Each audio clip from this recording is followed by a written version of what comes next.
Good morning दोस्तों, स्वागत है आप सभी का हमारे यूट्यूब चैनल मिथुन भारतीय टीम में। आज हम लोग बात करने वाले हैं सफल भवन योजना। यानी कि आप डायरेक्ट सेलिंग में जाते होंगे तो आपको एसबीपी के बारे में बताया जाता होगा। एसबीपी यानी कि सक्सेस बिल्डिंग प्रोग्राम। तो आज सफल भवन योजना यानी कि सक्सेस बिल्डिंग प्रोग्राम, इस चैप्टर का, इस ट्रेनिंग का आज फुल डिटेल्स जानने वाले हैं। और इस ट्रेनिंग में, इस सेशन में जितने भी मेन टॉपिक होते हैं और क्या-क्या हमें करना चाहिए, लिस्ट कैसे बनाना चाहिए, ये सभी योजना कैसे बनाना चाहिए और ये सभी जानकारियाँ सफल कैसे होते हैं, और सभी जानकारियाँ आज के इस वीडियो में जानने वाले हैं। तो वीडियो को शुरू से अंत तक देखें ताकि आपको समझ में आ जाए सभी जानकारी। तो सफल भवन योजना का पहला पॉइंट है हमारा एसबीपी। एसबीपी बोलते हैं शॉर्टकट में, और इसका एसबीपी का फुल फॉर्म होता है सक्सेस बिल्डिंग प्रोग्राम। तो एसबीपी क्या है? एसबीपी यहाँ उत्तर पर है। यह एक निश्चित दायरा है और इस दायरे में रहकर काम करना एसबीपी कहलाता है। निश्चित दायरा कहने का मतलब है, एक बोतल से हम समझते हैं कि एक बोतल में जितना जगह रहता है उतना ही पानी लेता है। अगर जितना उससे अगर ज़्यादा पानी डालने का कोशिश कीजिएगा तो वो बाहर आ जाएगा। ठीक उसी प्रकार आप जिस भी डायरेक्ट सेलिंग कंपनी में काम करते हैं, उसका जो भी नियम कानून सिस्टम है उसका पालन करेंगे, तभी आप किसी भी कंपनी में सक्सेस हो सकते हैं। चाहे वो डायरेक्ट सेलिंग कंपनी हो, चाहे वो एमएलएम कोई भी कंपनी हो। तो एसबीपी का यही मतलब है, और एसबीपी में क्या-क्या हमें जानकारियाँ लेनी चाहिए, आज के इस वीडियो में पूरा जानेंगे। तो एसबीपी क्या है? एक एसबीपी एक निश्चित दायरा है और इस दायरे में रहकर ही काम करना एसबीपी कहलाता है। यानी कि एसबीपी के अंदर आपको बहुत सारे रूल एंड रेगुलेशन, सिस्टम, नियम, कानून कि किस प्रकार से हमें कंपनी में रहना चाहिए, रूम में रहना चाहिए, रोड पर चलना चाहिए, ये सभी हमें इस वीडियो में जानेंगे। तो बात करते हैं सफल का। सफल, जो व्यक्ति अपने जीवन में दिक्कत परेशानियों को झेलते हुए अपने मूल्यवान लक्ष्य को प्राप्त कर ले, उसे सफल कहते हैं। जैसे कि महेंद्र सिंह धोनी, रोहित शर्मा, नरेंद्र मोदी। तो सफल किसे कहते हैं? जो व्यक्ति अपने जीवन में दिक्कत परेशानियों को झेलते हुए अपने मूल्यवान लक्ष्य को प्राप्त कर ले, उसे सफल कहते हैं। जैसे कि हम मान सकते हैं महेंद्र सिंह धोनी। जो बंदा सिर्फ रेलवे स्टेशन में टिकट बेचता था, उसे कोई नहीं जानता था, लेकिन वही बंदा अपने दिक्कत परेशानियों का सामना किया और दिक्कत परेशानियों का सामना करने करने के बाद आज धोनी बहुत ही शानदार क्रिकेटर है और बहुत ही जाने-माने क्रिकेटरों में से एक है। आज इंडिया में बहुत सारे लोग धोनी को थाला भाई के नाम से भी जानते हैं। तो क्या ये बंदा अचानक बन गया है धोनी, या फिर अचानक क्रिकेटर बन गया? नहीं, ऐसा नहीं है। वो उसने अपने जीवन में बहुत सारे दिक्कत परेशानियों को झेला, तब जाके उसे मूल्यवान लक्ष्य प्राप्त किया, यानी कि क्रिकेटर बना। वही बात करते हैं रोहित शर्मा की। जो जो भी ग्लेज़ trading India private limited company में काम करते होंगे, वो रोहित शर्मा का नाम सुने होंगे। तो रोहित शर्मा भी अचानक ग्लेज़ में सफल नहीं हुआ, वो भी बहुत दिक्कत परेशानियों का सामना किया, तब जाके ग्लेज़ में सफल हुआ और एक स्टार रेडी बन के अभी काम कर रहे हैं ग्लेज़ ट्रेडिंग इंडिया प्राइवेट लिमिटेड में, गेलवे बिज़नेस में।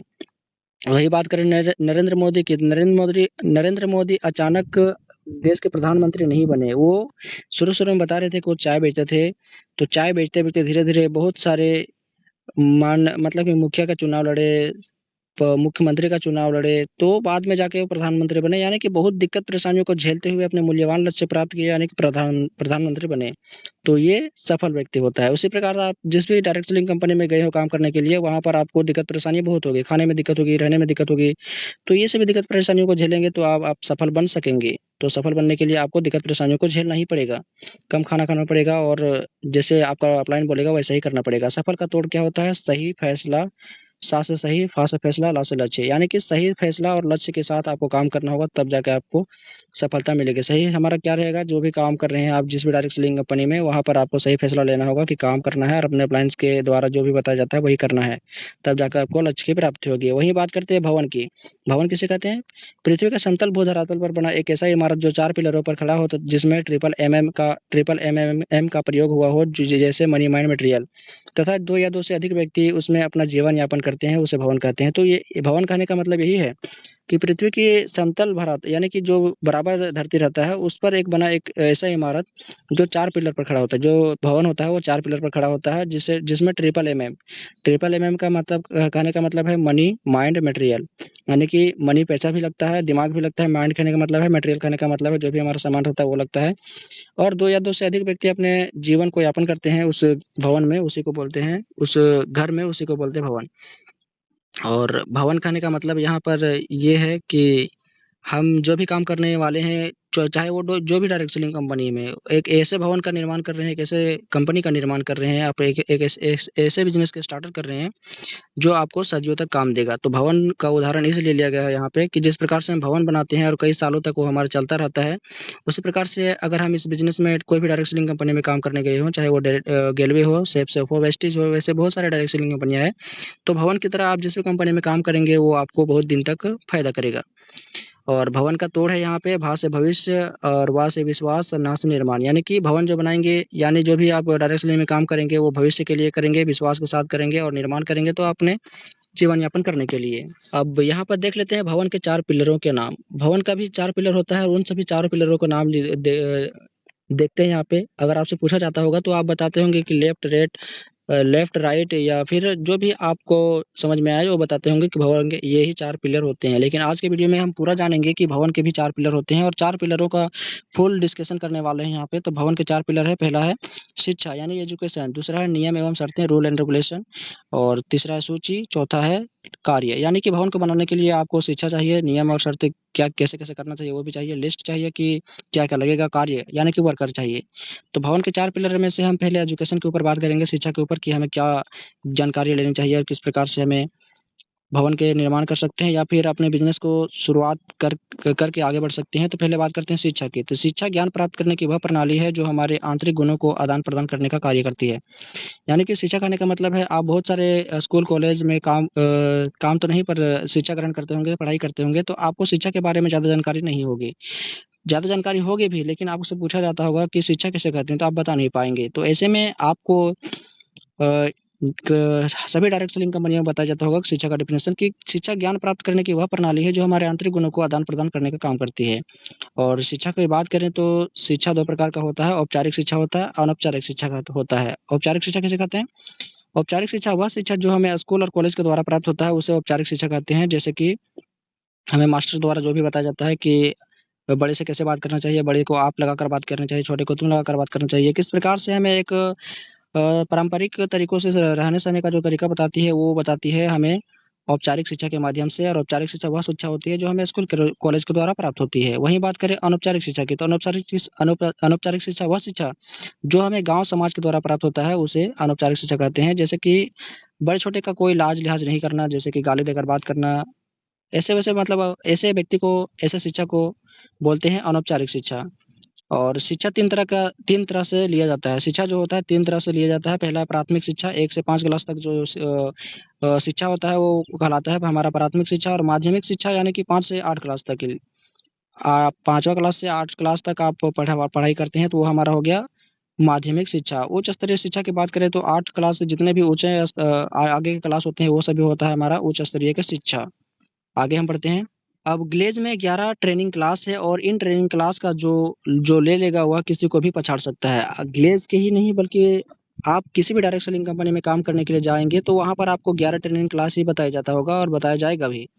क्योंकि इस क्लास को, इस सेशन को, इस ट्रेनिंग को लेने के बाद कोई भी बंदा अगर पढ़ाई नहीं भी किया हो, वो पढ़ाई वाले व्यक्ति को भी पछाड़ सकता है यानी कि नीचे गिरा सकता है। तो आज की वीडियो में पूरा देख लीजिए कि किस प्रकार से 11 ट्रेनिंग क्लास के माध्यम से ग्लेज़ का बंदा किसी भी बंदे को पछाड़ सकता है, जो भी पढ़ाई कर रहे हैं उसको भी पछाड़ सकता है, सिर्फ़ ग्लेज़ के ट्रेनिंग से, ग्लेज़ के सेशन से। तो पहला हमारा जो ट्रेनिंग क्लास है, वह है शिक्षा व्यापार कक्ष बिज़नेस एजुकेशन क्लास, जिसे शॉर्टकट में बोलते हैं बीईसी। दूसरा हमारा ट्रेनिंग क्लास है, एक मेहमान की मानसिकता को दूर करना तथा सीधे बाज़ार का भविष्य बताना, यानी कि psychology of the guest and future of direct selling. तीसरा हमारा ट्रेनिंग है सफल भवन योजना, जो कि इस वीडियो में आप देख रहे हैं कि ये सफल भवन योजना का ही ट्रेनिंग अभी चल रहा है, सेशन चल रहा है इस वीडियो में। सफल सफल भवन योजना जिसे बोलते हैं सक्सेस बिल्डिंग प्रोग्राम, शॉर्टकट में एसबीपी। चौथा है आपका हाउ टू अप्रोच यानी बातचीत करने का तरीका। पाँचवाँ है संदेश भेजने का तरीका, प्रोटेक्ट योर मैसेज। छठा है एक समूह की कार्य शक्ति, पावर ऑफ टीम वर्क। सातवां है औसत का नियम, लॉ ऑफ एवरेज। आठवां है सफलता की राह, सक्सेस ओरिएंटेशन। नौवां है समझाना तथा देखरेख करना, क्लोजिंग एंड फॉलो अप, जिसे इंग्लिश में बोलते हैं क्लोजिंग एंड फॉलो अप। 10वां है हमारा सवाल जवाब करना और इंग्लिश में बोलते हैं मंडे फॉर वर्कशॉप। 11 है हमारा 11 ट्रेनिंग क्लास, पहला कदम तथा सही कदम, first step and right step. तो ये है हमारा 11 ट्रेनिंग क्लास और इस ट्रेनिंग क्लास को, इन सभी ट्रेनिंग क्लास को 11 के 11 ट्रेनिंग क्लास को जो भी बंदा ले लेगा, वह पढ़ा नहीं रहेगा, फिर भी इन ट्रेनिंग क्लास के माध्यम से किसी भी बंदे को पछाड़ सकता है, पढ़ा-लिखा व्यक्ति को, और इन सभी पर हम विस्तार से बात करने वाले हैं आगे की वीडियो में। आज की वीडियो में हम सिर्फ़ एसवीपी के ऊपर बात करेंगे, सफल भवन योजना के ऊपर ही बात करेंगे। और दूसरा पर आते हैं, भवन के 4 पिलर में से आपका आता है दूसरा में नियम एवं शर्तें, रूल एंड रेगुलेशन। कंपनी के मालिक द्वारा दिए गए आदेशों का पालन करना नियम और शर्तें कहलाती है। यही हमारा नियम और शर्तें कहलाती है। और नियम और शर्तें के ऊपर बात कर लेते हैं अभी कि हमारा आता है रूम का रूल्स, और दूसरा आता है रोड का रूल्स, तीसरा आता है सेंटर का रूल्स, और चौथा आता है ऑफिस का रूल्स। और इन चारों रूल्स के ऊपर अभी हम बात करेंगे विस्तार से, तो वीडियो पर बने रहें। बात करते हैं रूम रूल्स का। रूम रूल्स का पहला पॉइंट है, रूम में शोर-शराबा नहीं करना चाहिए। अगर आप कहीं भी किसी के रूम में जाते हैं या फिर अपने रूम में ही मान के चलिए, तो रूम में ज़्यादा शोर-शराबा नहीं करना है, क्योंकि नए गेस्ट आए रहते हैं, उनको कोई प्रकार का दिक्कत परेशानी नहीं होना चाहिए। तो रूम में शोर-शराबा नहीं करना चाहिए, अपने से सीनियर लोगों का सम्मान करना चाहिए। यानी कोई भी हमारे रूम में जब नया नहीं बल्कि सीनियर आता है, नया और सीनियर दोनों का भी सम्मान करना है, क्योंकि नया व्यक्ति आता है तो उसको कोई सिस्टम का पालन नहीं आता होगा, तो उसका भी सम्मान करना है, उसको भी बताना है। और अगला पॉइंट है हमारा, जब भी कोई सीनियर रूम में आए तो उसको पानी देना चाहिए। ऐसा नहीं कि बैठे रहना चाहिए या फिर हाथ नहीं मिलाना चाहिए। जब भी कोई सीनियर आए तो हाथ मिलाना चाहिए रूम में, और पानी भी देना चाहिए, क्योंकि जब भी हमारे घर में मान के चलिए घर में आता है कोई नया गेस्ट या फिर कोई भी गेस्ट नया जब आता है, तो उसको पानी देकर सम्मान करते हैं। तो मोबाइल का भी ज़्यादा इस्तेमाल नहीं करना चाहिए। अगर आप रूम में रहते हैं तो मोबाइल में इस्तेमाल कीजिए, लेकिन कुछ समय के लिए, कुछ देर के लिए कीजिए, और ज़्यादा इस्तेमाल नहीं करना है, ज़्यादा साउंड में नहीं बजाना है। अगला पॉइंट है रूम का रूल्स का, कि किसी का सामान को हाथ नहीं लगाना चाहिए। अगर कोई नया व्यक्ति आता है या किसी का भी सामान हो, चाहे वो पुराना व्यक्ति का हो, दूसरे रूम के व्यक्ति हो या फिर आपके रूम का ही व्यक्ति क्यों ना हो, किसी के भी सामान को आपको हाथ नहीं लगाना है, नहीं छूना है। और अगला पॉइंट है, तंबाकू, खैनी, गुटखा, नशीले पदार्थों का सेवन नहीं करना चाहिए। इन सभी पदार्थों का सेवन नहीं करना चाहिए, जैसे कि गुटखा, खैनी नशीले पदार्थ होते हैं, और इन सभी का इस्तेमाल नहीं करना चाहिए। अगला आता है हमारा रोड का रूल्स। रोड का रूल्स क्या है? तो रोड का रूल्स है, रोड में हमेशा बाईं ओर चलना चाहिए। हमेशा आप रोड में चलेंगे तो बाईं ओर ही चलें, रोड के बाएँ साइड। और अगला पॉइंट है रोड के रूल्स का, कि रोड पर चलते समय करते यहाँ पर लिख दिया है, लेकिन रोड पर चलते समय अपने चारों तरफ देख लेना चाहिए कि हमारे आगे-पीछे कहीं गाड़ी तो नहीं आ रही है। अगला पॉइंट है रोड के नियम का, कि रोड में मोबाइल का इस्तेमाल नहीं करना चाहिए। अगर मोबाइल का इस्तेमाल करेंगे तो रोड में कोई भी अगर बाइक से कोई बंदा इधर से उधर जा रहा है, तो आपके हाथ से खींच कर ले भी सकता है। तो ऐसे में ज़्यादा मोबाइल का इस्तेमाल नहीं करना चाहिए, मोबाइल को अपने पैकेट में रखना चाहिए, क्योंकि मोबाइल को अगर इस्तेमाल करेंगे आपको नहीं दिखाई देगा कि पीछे से गाड़ी आ रहा है अभी, तो आपको पीछे से ठोक भी सकता है। तो ऐसे में मोबाइल का इस्तेमाल नहीं करना रोड के ऊपर। तो ये होता है हमारा रोड का रूल्स। किसी सीनियर से मुँह नहीं लगाना चाहिए। रोड में आते वक़्त कहीं भी या फिर ट्रेनिंग से आते होंगे या फिर अपने ऑफिस से आते होंगे, तो आपको रोड में आते समय सीनियर से मुँह नहीं लगाना है। और अगला पॉइंट है, अपने डोरलाइन्स का क्लोजिंग करते आना है। जो भी आपका डोरलाइन हो, ट्रेनिंग के माध्यम से और ट्रेनिंग लेके वहाँ से आते होंगे अपने सेंटर से, तो वहाँ पर आते समय हमें रोड मतलब रोड से ही आते होंगे, तो आते-आते आपके डोरलाइन को भी क्लोजिंग करना चाहिए। अगला पॉइंट है कि किसी दूसरे लोगों को ज़्यादा देखना नहीं चाहिए। दूसरे लोगों को, यानी कि जो भी लोकल एरिया के लोग रहते हैं, उन सभी को ज़्यादा ताक-झाँक नहीं करना चाहिए। अब सेंटर का रूल्स क्या है, कि सेंटर में आपको किस प्रकार से रहना चाहिए, सुबह जल्दी उठना चाहिए और सेंटर जाना चाहिए। सेंटर का रूल ये कहता है कि सुबह हम जल्दी उठें और सेंटर जाएँ। और अगला पॉइंट है, उठने के साथ अपने बिस्तर को मोड़ दें। उठने के साथ बिस्तर को मोड़ देना है, ताकि कोई व्यक्ति अगर आए तो उस पर चढ़े ना, और चढ़ जाते हैं तो उसमें धूल-कण पड़ जाते हैं। तो गंदगी फैलने के कारण आपको खुजली भी हो सकती है। तो सेंटर का रूल ये भी कहता है कि उठने के साथ अपने बिस्तर को मोड़ दें और तभी सेंटर जाएँ। और सुबह सेंटर जल्दी जाना है। सेंटर जल्दी जाना चाहिए और अपना इंट्रोडक्शन देना चाहिए। सेंटर हमें जल्दी जाना चाहिए और डेली अपना इंट्रोडक्शन देना चाहिए, क्योंकि आपके बोलने से आपके अंदर का डर जो रहता है वो दूर होगा। अगला पॉइंट है, सेंटर में ज़्यादा शोर-शराबा नहीं करना चाहिए, शोर नहीं करना चाहिए। ज़्यादा शोर करने से आपके दूसरे लोगों को जो भी इंट्रोडक्शन देते हैं उनको दिक्कत होता है, उनके ऊपर कोई ध्यान नहीं दे पाता है, या उनके द्वारा दिए गए बोले जाने वाले जो भी बोले जाते हैं उनको जो सुनाई नहीं देगा तो उसका जवाब कैसे देंगे? तो ज़्यादा सेंटर में शोर नहीं करना है। अगला पॉइंट है, सभी सीनियर्स से हाथ मिलाना चाहिए। जो भी आपके सीनियर होते हैं सेंटर में, वो सभी सीनियर से आपको हाथ मिलाना है। मोबाइल या नशीले पदार्थ का इस्तेमाल नहीं करना चाहिए। सेंटर में भी आपको मोबाइल या नशीले पदार्थों का इस्तेमाल नहीं करना चाहिए, और इधर-उधर लड़कियों को ताक-झाँक नहीं करना चाहिए। यहाँ कहने का मतलब ये है, इधर-उधर नहीं देखना है चाहिए। तो यही कहने का मतलब है ज़्यादातर लड़के जो होते हैं लड़कियों को ताक झाँक करते रहते हैं, तो ऐसा नहीं करना है। आपका ध्यान इधर-उधर भटक जाएगा तो आप ट्रेनिंग अच्छे से नहीं ले पाएँगे, अच्छे से नहीं समझ पाएँगे। अब आता है ऑफ़िस का रूल। ऑफ़िस का रूल्स क्या कहता है कि ऑफ़िस जाते समय अपना और अपना गेस्ट का मोबाइल बंद कर लेना चाहिए। ऑफ़िस जब भी जाते हैं अपने गेस्ट का इंटरव्यू करवाने के लिए, अपने गेस्ट को एंट्री करवाने के लिए, जॉइनिंग करवाने के लिए, तो वहाँ ऑफ़िस जाते समय रोड पर ही या फिर रूम पर ही मोबाइल रूम पर रख दें या फिर जाते समय ऑफिस जाते समय आप अपने और अपना गेस्ट का मोबाइल बंद कर लें, स्विच ऑफ कर लें। गेस्ट को सीनियर्स के बारे में अपर हेडसेट लगाना चाहिए कि वो अगर चाहेंगे तभी आपका काम हो पाएगा। तो ऐसे में आपको थोड़ा-सा उनके प्रति जो भी जागरूक होता है वो उसके अंदर पैदा कर देना है गेस्ट के अंदर, ताकि उनका बात ध्यान से समझ पाएँ और सीख पाएँ। और अगला पॉइंट है ऑफ़िस में नशीले पदार्थ का इस्तेमाल नहीं करना चाहिए। ऑफ़िस में भी आप नशीले पदार्थ का इस्तेमाल करते हैं तो आपको दंड दिया जाएगा। तो ऐसे में आपको ऑफ़िस में भी नशीले पदार्थ का नहीं करना है। ऑफ़िस के किसी भी सामान को नहीं छूना चाहिए। ऑफ़िस में ज़्यादा ताक-झाँक नहीं करना चाहिए। ऑफ़िस में अभद्र व्यवहार नहीं करना चाहिए, यानी कि गाली-गलौज नहीं करना चाहिए या फिर जो भी गाँव समाज का जो अनौपचारिक शिक्षा होता है वैसा हमें नहीं करना चाहिए। तो ये होता है हमारा डायरेक्ट सेलिंग का ये रूल्स और रेगुलेशंस, ताकि आप इन रूल और रेगुलेशंस को फॉलो करके आप जल्दी से जल्दी सफल हो पाएँ और जल्दी से जल्दी अपने काम काम में सक्सेस हो पाएँ। अगला आता है हमारा लिस्ट। आपने भवन के 4 पिलरों में से आपने देखा होगा शिक्षा किसे कहते हैं और शिक्षा हमें किस प्रकार से लेना चाहिए। इस प्रकार से अगर आपको किसी भी बिज़नेस में कामयाब होना है तो वहाँ के रूल्स और रेगुलेशंस को फॉलो करना होगा। और डायरेक्ट सेलिंग में 4 ही रूल होते हैं। पहला होता है रूम का रूल, दूसरा होता है रोड का रूल, तीसरा होता है सेंटर का रूल और चौथा होता है आपका ऑफिस का रूल। तो ये रूल्स को आप किसी भी डायरेक्ट सेलिंग कंपनी में रूल्स का पालन कर लेते हैं, इन चारों रूल्स का, तो आप किसी भी डायरेक्ट सेलिंग कंपनी में कामयाब हो सकते हैं। और भवन के 4 पिलरों में से हमारा तीसरा पिलर है सूची यानी लिस्ट। तो किसी भी कोरे कागज़ पर किसी व्यक्ति या वस्तु का स्थान का नाम क्रमबद्ध तरीके से सजा-धजा कर लिखना लिस्ट कहलाता है। जैसे शादी का लिस्ट होता है, राशन का लिस्ट होता है, तो मान के चलिए कि आप विलेज में भी गए हैं, तो विलेज में भी आपको एक लिस्ट बनाना पड़ता है। लोगों का लिस्ट रहता है और लोगों का लिस्ट बनाकर आप अच्छे से काम कर पाएँगे और जितना ज़्यादा लिस्ट रहेगा, उतना ही जल्दी आपको सफलता मिलेगी। तो किसी कोरे कागज़ पर किसी व्यक्ति या वस्तु का स्थान क्रमबद्ध तरीके से सजा-धजा कर लिखना ही लिस्ट कहलाता है और लिस्ट जो होता है वो लोगों का लिस्ट रहता है विलेज में। लिस्ट के बाद आप भवन के ऊपर भी ले जा सकते हैं, तो भवन बनाने के लिए भी आपको लिस्ट बनाना पड़ेगा कि क्या सामान लगेगा, नहीं लगेगा। लेकिन आपको किसी भी डायरेक्ट सेलिंग कंपनी में कामयाब होना है, तो आपको लिस्ट बनाना पड़ेगा और वो लिस्ट होता है लोगों का लिस्ट, ताकि आप अभी बनाएँ और भविष्य तक काम दे।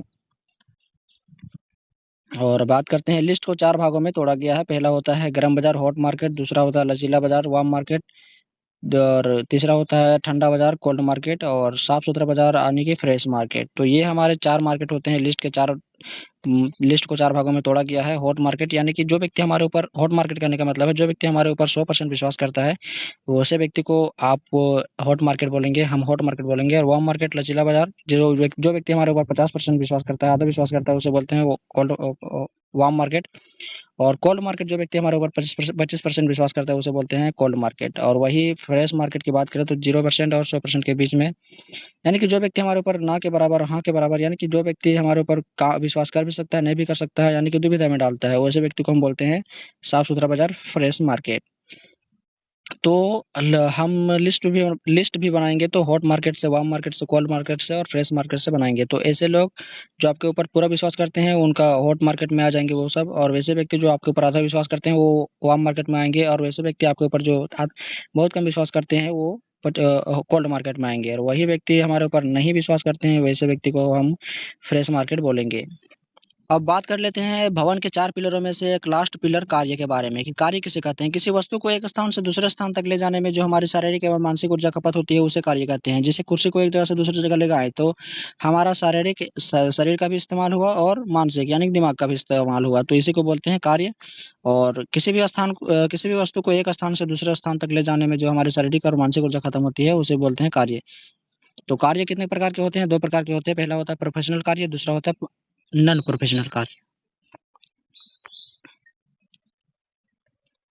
अब प्रोफ़ेशनल कार्य के बारे में जान लेते हैं। प्रोफ़ेशनल कार्य क्या होता है कि जिस किसी खेल या कार्य में नियम एवं शर्तें लागू होती है तथा 5 प्रकार का प्रॉफ़िट होता है, उस जैसे कि नाम, सम्मान, इज़्ज़त, दौलत, शोहरत, उसे प्रोफ़ेशनल कार्य कहते हैं। जैसे कि क्रिकेट, फुटबॉल, इसमें क्या होता है नाम मिलता है, इज़्ज़त मिलता है, सम्मान मिलता है, दौलत यानी पैसा मिलता है, शोहरत यानी पहचान छुड़ जाती है, तो इसी को बोलते हैं शोहरत। तो ऐसे खेल या काम जो जिसमें नियम और शर्तें लागू होती है और 5 प्रकार का प्रॉफिट यानी फ़ायदा होता है, जैसे नाम, सम्मान, इज़्ज़त, दौलत, शोहरत यानी कि ये 5 प्रकार का अगर आपको प्रॉफिट होता हो, फ़ायदा होता हो, तो वो प्रोफ़ेशनल कार्य कहलाता है, जैसे क्रिकेट, फुटबॉल। नॉन प्रोफ़ेशनल कार्य के बारे में बात कर लेते हैं, जिस किसी खेल या कार्य में नियम और शर्तें लागू नहीं होती है और 5 प्रकार का प्रॉफिट नहीं होता, उसे नॉन प्रोफ़ेशनल कार्य कहते हैं। जैसे कंचे खेलना, गिल्ली-डंडा खेलना, पतंग उड़ाना, ऐसे नॉन प्रोफ़ेशनल कार्य है, क्योंकि इसमें नाम-सम्मान आपको नहीं मिलेगा, ना ही आपको कुछ फ़ायदा होने वाला है। तो ये था हमारा एसवीपी का पूरा ट्रेनिंग सेशन और इस ट्रेनिंग सेशन में हम लोग बहुत कुछ जाने हैं कि अ, एसवीपी क्या होता है, लिस्ट क्या होता है और लिस्ट किस प्रकार से बनाना चाहिए। लिस्ट जो होता है वो किस प्रकार से बनाना चाहिए, अगर आपको इस पर वीडियो चाहिए तो अलग से इसका वीडियो आ जाएगा। और इस एसवीपी क्लास से अगर आपको कुछ सीख मिला तो वीडियो को अपने दोस्तों के साथ भी शेयर करें, ताकि उनको भी कुछ सीखने का मौका मिले और वीडियो को लाइक और चैनल को सब्सक्राइब कर लें, ताकि जब भी हम नया वीडियो डालें तो आप तक तुरंत पहुँचे।